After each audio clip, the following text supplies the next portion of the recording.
Hello, hola, or any other greeting to welcome you. Jeremy from Nashville, Tennessee here, inviting you to be a part of a movement that I want to start called #WhoAreYouWhoAmi. This idea came to me at the end of last year as I found myself surrounded by fear and feeling anxiety over the unknowns.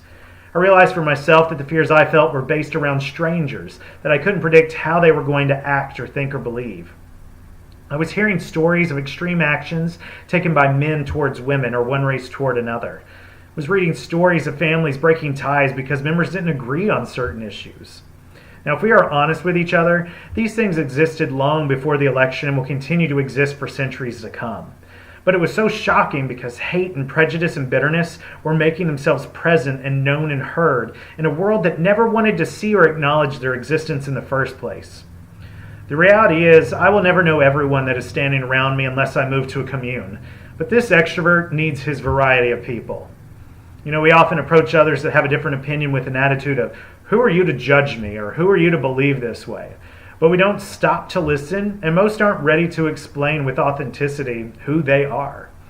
So I want to open the door for others to be vulnerable and be themselves and be challenged by first challenging myself to be vulnerable with you. Now understand, this isn't a movement that tears down any others. This isn't a movement of judging generalized groups of people. Because after all, there is no group on earth that isn't made of individuals that are different from everybody else in that group.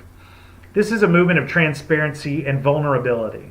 This is a movement of sharing real stories and experiences to bring understanding and open and respectful dialogues. This is a movement of self-discovery as we start looking at ourselves first to really understand the question, who am I? So in the weeks to come, I'm going to start sharing my own stories. If you want to share your stories, I encourage you to empower yourselves to make your own videos. Or if you aren't comfortable with that, share them in writing. You're more than welcome to send them to me for me to read in later videos at whoareyouwhoami2017@gmail.com. All that said, I look forward to sharing my stories and hearing yours. Hope you have a great end to your weekend and an amazing week ahead.